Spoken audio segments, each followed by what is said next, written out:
ក្នុងវីដេអូបន្ទាប់យើងនឹងសិក្សាអំពីរូបមន្ត if នេះមានន័យថារូបមន្តលក្ខខណ្ឌយើងមានពីរលក្ខខណ្ឌពិតហើយនិងមិនពិតឧទាហរណ៍ថាបើអានឹងវាអញ្ចេះឲ្យវាចេញមិនហើយបើផ្ទុយពីអាហ្នឹងឲ្យវាចេញមិនអញ្ចឹង concept របស់វាគឺបែបហ្នឹងអញ្ចឹង if យើងមានច្រើនយើងមាន if ធម្មតាហើយទី2នេះគឺ if ហើយក្បៀសមាន if តទៀតអញ្ចឹងទៅណាហើយ if and ហើយនិង if or if ហើយនិង if ច្រើនលក្ខខណ្ឌនេះពីវីដេអូមុនមកយើងធ្លាប់បានរៀនហើយនៅតែពីរនេះទេនេះពីរនេះគ្នាយើងខ្លះគាត់រៀងច្រឡំគ្នាដែរអញ្ចឹងណាតែសំខាន់លើ concept ឯគ្នាយើងឲ្យតែគ្នាយើងយល់ concept វាទៅគឺអត់មានអីពិបាកប្រើទេណាចេះមានន័យចេះ if and នេះគឺមានន័យថាលក្ខខណ្ឌក្នុងហ្នឹងឯងឲ្យតែវាពិតទាំង2ទាំង3ឲ្យតែវាពិតទាំងអស់គឺបានវាចេញលក្ខខណ្ឌហ្នឹងយ៉ាហើយបើ or នេះវិញក្នុងលក្ខខណ្ឌទាំងអស់ហ្នឹងឲ្យតែមានមួយពិតថាលក្ខខណ្ឌ2 3ហ្នឹងតែក្នុងចំណោម2 3ឲ្យតែមានមួយពិតគឺវាចេញហើយណាមានន័យថានេះពិតទាំងអស់បានវាចេញអានេះក្នុងចំណោមហ្នឹងឲ្យតែមានពិតមួយវាចេញហើយតោះនេះចឹងគ្នាយើងយកតែ concept ចឹងទៅគឺធ្វើលំហាត់អត់អីពិបាកទេអូខេតោះចឹងខ្ញុំមានលំហាត់មួយនេះលំហាត់សម្រាប់បន្ទុកប្រចាំខែណាចឹងយើងមានសិស្សប៉ុណ្ណេះនឹងហើយនេះជាបន្ទុករបស់គាត់តាមមុខវិជ្ជាមួយណាជាទាំងអស់យើងមានប៉ុណ្ណឹងច្រើនដែរហើយក្នុងនោះក៏មាន attendance ដែរនេះមាន attendance មានគាត់មករៀនតែមួយខែនេះ30ថ្ងៃគាត់មករាល់ថ្ងៃមកតែខែនេះណាមានន័យចឹងនេះមក26ថ្ងៃនៃ30ថ្ងៃចឹងទៅនេះចឹងចំនួន attendance តាមហ្នឹងចឹងនេះបានតែ12 17ថ្ងៃអីចឹងទេតែហើយនេះលក្ខខណ្ឌរបស់យើងនៅខាងក្រោមមានលក្ខខណ្ឌទី1លក្ខខណ្ឌទី2លក្ខខណ្ឌទី3ទី4ណាហើយលំហាត់យើងនៅធ្វើកន្លែងនេះអូខេអញ្ចឹងមុននឹងចាប់ផ្ដើមរូបមន្ត if នឹងបានតើយើងធ្វើអាពីរនេះហើយសិនណាមានបន្ទុកសរុបហើយនឹងមជ្ឈមភាគអូខេអញ្ចឹងខ្ញុំធ្វើតែម្ដងណាដោយសារតែតាមពិតអានេះយើងធ្លាប់ធ្វើច្រើនដងហើយអា sum average នេះណាហ្នឹងហើយអញ្ចឹងយើងធ្វើមកណាខ្ញុំអត់អីទេខ្ញុំធ្វើតែម្ដងគ្នាយើងធ្លាប់ធ្វើហើយច្រើនដងអីអញ្ចឹងយើងបូកបន្ទុកសរុបទាំងអស់មកបាទនេះហើយពេលយើងបូកហើយយើងចុចអា letter នេះបាទចុចទៅវា load ឲ្យ average បាទយើងវាយ average ណាបាទ row average អូខេ tab មកហើយយើង select ដូចតែ sum average យើងកណនេះដូច sum ដែរអូខេ average នេះអូខេហើយឥឡូវយើងហើយ sum average ហើយអានេះដូចវាចេញ error អញ្ចឹងគ្នាយើងអាចចុចកន្លែងហ្នឹងមកហើយយើងចុច all ignore error ទៅវានេះហើយវាបាត់ហើយតោះអញ្ចឹងយើងចូលមកដល់រូបមន្តif អញ្ចឹងទី1គឺ if ធម្មតានេះ if ធម្មតាអញ្ចឹងif ធម្មតានេះគឺយើងរកបន្ទុកជាប់ឬក៏ធ្លាក់ព្រោះតែពីរលក្ខខណ្ឌទេប្រមាណជាប់ប្រមាណធ្លាក់អញ្ចឹងយើងមកមើលលក្ខខណ្ឌសិននេះលក្ខខណ្ឌគេថាម៉េចសិស្សដែលមានមធ្យមភាគតូចជាង60ធ្លាក់ណាក្រៅពីនោះជាប់អញ្ចឹងមានន័យថាធំជាង60ជាប់អញ្ចឹងតែពីរលក្ខខណ្ឌនេះបើពីរលក្ខខណ្ឌយើងប្រើ if ធម្មតាណា if មកតែប៉ុណ្្នឹងមកហើយយើងចុច tab បើសិនបើមធ្យមភាគនេះធំជាងតូចជាងធំជាងតូចជាងណាតូចជាង60អញ្ចឹងយើងវាយលេខ60មកបើសិនជាតូចជាង60មិនបាទតូចជាង60ធ្លាក់អូខេអញ្ចឹងយើងដាក់លក្ខខណ្ឌមកបាទ fail អញ្ចឹងទៅបាទក្រៅពីនោះជាប់បាទជាប់អញ្ចឹងយើងដាក់ pass មកណាបាទដាក់លក្ខខណ្ឌក្នុងនោះ pass ក្រៅពីនោះគឺជាប់តែតូចជាង60ធ្លាក់អូខេអញ្ចឹងជាប់ទាំងអស់នេះមានធ្លាក់មួយនេះគាត់បន្ទុកគាត់អត់ដល់60ចឹងធ្លាក់នេះក៏ទៅជាង60ដែរក៏ធ្លាក់ដែរណាតែនេះសាធំជាង60ចឹងគឺជាប់ហើយគេហ្នឹងមកលក្ខខណ្ឌអូខេមកលក្ខខណ្ឌស្រួលទេឥឡូវយើងចូលដល់លក្ខខណ្ឌច្រើនអញ្ចឹងលក្ខខណ្ឌច្រើនយើងមានប្រមាណលក្ខខណ្ឌឥឡូវយើងមើលនេះយើងមានលក្ខខណ្ឌ2លក្ខខណ្ឌ3លក្ខខណ្ឌ4 5អញ្ចឹងបើយើងមាន5លក្ខខណ្ឌគឺយើងប្រើ if 5ដងដែរណាអញ្ចឹងឧទាហរណ៍ដូចប្រឡងពេលយើងប្រឡងបាក់ឌុបមានតែមាន A B C D F អញ្ចឹងទៅអញ្ចឹងយើងធ្វើមកចឹងអានោះគាត់ if ច្រើនតង់ទេតែធ្វើដូចមិញចឹងដូចតែ if ដូចតែគ្នាហ្នឹង if ប្រសិនបើមធ្យមភាគរបស់យើងនេះតូចជាងឥឡូវយើងពីធំទៅមុនណាអាហ្នឹងបើសិនជាគ្នាយើងយល់ស្រួលទេយើងអាចធ្វើពីតូចទៅមុនក៏បានធ្វើពីធំមកមុនក៏បានដែរណាពីធំចំមកក្រោមក៏បានដែរឥឡូវខ្ញុំធ្វើពីធំទៅមុនទៅបើសិនបើមធ្យមភាគធំជាងឬស្មើ90ធំជាង90ហ្នឹងក៏ A ដែរអញ្ចឹងយើងក្បៀសមកដាក់លក្ខខណ្ឌមកគឺនៅតែ A ណាក្នុងហ្នឹងគឺនៅតែ A តែ A ហើយយើងក្បៀសបន្ទាប់មកយើង if ទៀតមកណា if ទៀតចឹងមកបាទតែឥឡូវខ្ញុំកុំឲ្យយើងទៅ save យូរចឹងខ្ញុំ copy តែម្ដងណាបាទ copy copy ហើយយើងដូរតម្លាក់ខណ្ឌទៅគ្នាយើងណាហើយយើងដូរលក្ខខណ្ឌនេះបាទលក្ខខណ្ឌទី2ប្រហែលនេះយើងមើលមើលប្រហែលលក្ខខណ្ឌទី2នេះ80ទៅតែ v អញ្ចឹងយើងដូរលក្ខខណ្ឌមកយើងដាក់80ហើយទៅតែ v តោះនេះប៉ុណ្ណឹងបាទហើយនេះយើង complete ពេលដែលយើងត if ទៀត complete ប៊ីហងចាត់កន្លែងហ្នឹង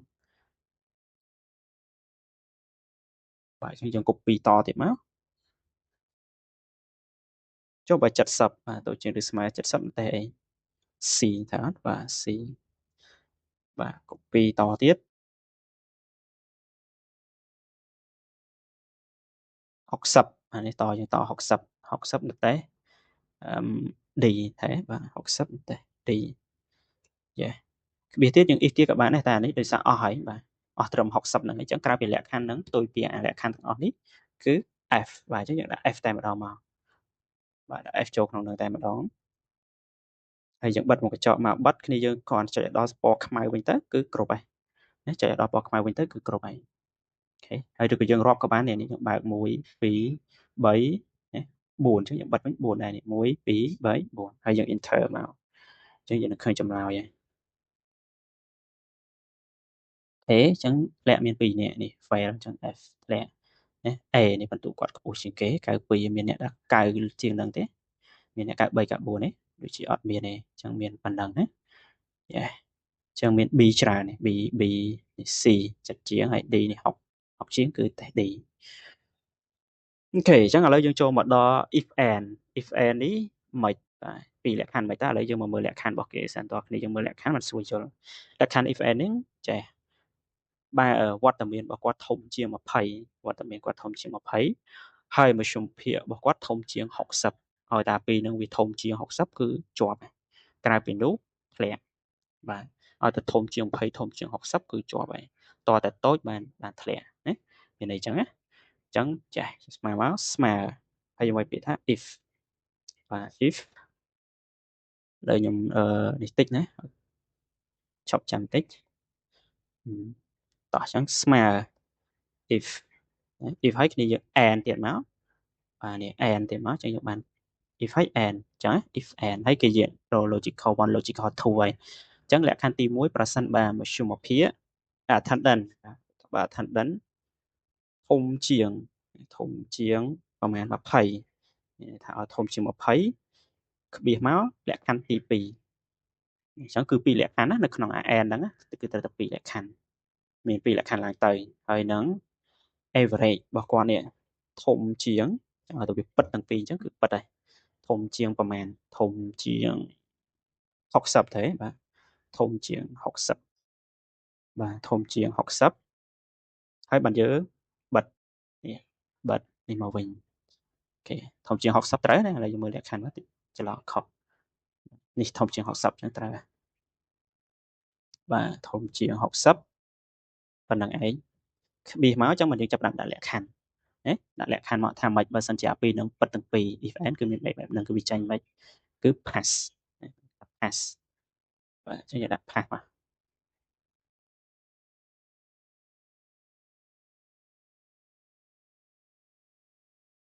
ក្បៀសមកបើខុសពីលក្ខខណ្ឌហ្នឹងមានអាពីរហ្នឹងមានមួយណាមិនពិតគឺ fail តោះមកយើងបិទមុខកញ្ចក់កន្លែងនេះគឺយើងឃើញទេមិនបានយើងបិទតែមួយដោយសារតែយើងបិទតែនេះមួយហើយមានន័យថា if and នេះវាបានចប់ប៉ុណ្្នឹងហើយif នេះគឺ if បើមុខកញ្ចក់ជាមួយនឹងអានេះទេណាជាមួយនឹងអានេះអស់នេះគឺយើងបាទអញ្ចឹងយើង enter មកអញ្ចឹងចម្លើយឃើញ pass អញ្ចឹងយើងបាទចុច double click មកអញ្ចឹងវា load ឲ្យហើយអញ្ចឹងអានេះ pass យ៉ាដោយសារតែអានេះពិតហើយធំជាងហើយធំជាងគឺពិតអានេះ fail ហេតុអីហើយធំជាងហើយតែមិនបាន fail នេះដោយសារតែនេះឃើញអានេះវាតូចជាងហ្នឹងហើយវាតូចជាងអញ្ចឹងគឺ fail ណាយ៉ាតោះតែពិតទាំងពីរតោះវាធំទាំងពីរតោះនេះបាទនេះក៏ដូចគ្នាដែរអានេះវាពិតហើយតែ5 3វាពិតហើយធំជាងទាំងពីរវាពិតធំជាង60ហើយហ្នឹងហើយធំជាង60ហើយតែអានេះវាអត់ពិតអានេះក៏អត់ពិតអានេះក៏អត់ពិតអញ្ចឹងវាធ្លាក់ណាអានេះក៏អញ្ចឹងដែរធ្លាក់ដោយសារតែអានេះអត់ពិតអញ្ចឹងតើមានន័យថាអាហ្នឹងវាពិតទាំងពីរតោះនេះអញ្ចឹងតែលក្ខខណ្ឌទាំងពីរហ្នឹងវាធំជាងទាំងពីរបានវាពិតតែធំជាងទេវាអត់ពិតទេតើឥឡូវយើងមកមើល if or វិញ if or គឺផ្ទុយពី if and ហ្នឹងណា if or នេះយើង or នេះ if or បើយើងដាក់លក្ខខណ្ឌ attendance បើសិនបើមធ្យមបើសិនបើ attendance ធំជាង20ក្បៀសហើយនឹង average មធ្យមភាពនេះបាទធំជាង60បាទអញ្ចឹងយើងបិទមុខកញ្ចក់មកក្បៀសមិនសិនជាក្នុងករណីពីរហ្នឹងឲ្យតែមានតែមួយណាក៏ដោយឲ្យតែធំជាងគឺផាសបាទនិយាយដាក់ផាសមកអេផាសហើយយើងក្បៀសមកហើយដាក់ fail មកបាទផ្ទុយពីអាហ្នឹងគឺ fail តន់បាទប៉ុណ្ណឹងអញ្ចឹងយើងបិទមុខកញ្ចក់មកហើយយើង enter មកចានេះយើងឃើញផាសដូចគ្នាខ្ញុំ double click អញ្ចឹងតោះឥឡូវយើងមើលបន្តិចលក្ខណៈខុសគ្នាមិនអានេះវាបិទទាំងពីរអញ្ចឹងវាផាសហើយបាទនេះក៏ផាសដែរហេតុអីបានផាសដោយសារថាអ្វីទៅថានេះវាធ្លាក់មែនគាត់ average មធ្យមភាពរបស់គាត់ធ្លាក់ហើយគាត់ប្រឡងធ្លាក់ហើយប៉ុន្តែវាពិតមួយនេះ attendance របស់គាត់នេះធំជាង20ហ្នឹងហើយគាត់ប្រឡងធ្លាក់ហើយតែដោយសារតែ attendance របស់គាត់ធំជាង20ទៅគាត់ជាប់វិញវាអញ្ចឹងវិញចឹងអាហ្នឹងក្នុងករណីដែលថាយើងចង់ឲ្យលក្ខខណ្ឌខ្លះសិស្សខ្លះគាត់គាត់ប្រឡងធ្លាក់តែ attendance គាត់ខ្ពស់គាត់មានថាប្រឹងមករៀនរាល់ថ្ងៃអញ្ចឹងទៅអញ្ចឹងលើកទឹកចិត្តគាត់ឲ្យគាត់ជាប់អីទៅណានេះក៏ដូចគ្នាដែរនេះបាទទៅបើថាអានេះគាត់ធ្លាក់មែននេះទៅ attendance គាត់ធ្លាក់ហើយគាត់ដល់20ប៉ុណ្ណឹងបើតែអានេះគាត់ជាប់អញ្ចឹងក៏គាត់ដែរណាអានេះ fail ហើយបាន fail ដោយសារតែកំថាឡើយតែពិតមួយគ្មានមួយណាពិតទេគឺធ្លាក់ទាំងពីរណាមានន័យថាខ្ជិលហ្មងបាទប្រឡង average នេះធ្លាក់ហើយហើយ attendance នេះខ្ជិលមករៀនទៀតអញ្ចឹងធ្លាក់ទៅបណ្ដោយអូខេបាទអានេះគឺបានយកអានេះមានន័យថាគាត់ធ្លាក់ attendance មែនតែគាត់ប្រឡងជាប់អញ្ចឹងឲ្យគាត់ជាប់ទៅណាអញ្ចឹងតនេះគ្នាយើងប៉ុណ្ណឹងបាទអញ្ចឹង pass if else នេះមានន័យថាតតែពិតទាំងពីរបានវាចេញបាទបើមិនពិតទេវាចេញ fail អានេះអនេះក្នុងករណីពីរហ្នឹងឲ្យតែមានមួយណាពិតគឺវាចេញហើយចុះអញ្ចឹងអស់ហើយប៉ុណ្ណឹងកម្មវិធីយើងតន់ហើយយើងយកទៅប្រើជាក់ស្ដែងហើយយើងអាចប្រើលើលក្ខខណ្ឌផ្សេងទៀតចឹងមិនមែនតែលក្ខខណ្ឌមួយហ្នឹងទេគាត់ឲ្យតែគ្នាយើងយល់ concept ដូចខ្ញុំនិយាយចឹងឲ្យគ្នាយើងយល់ concept ទៅគឺយើងអាចធ្វើបាន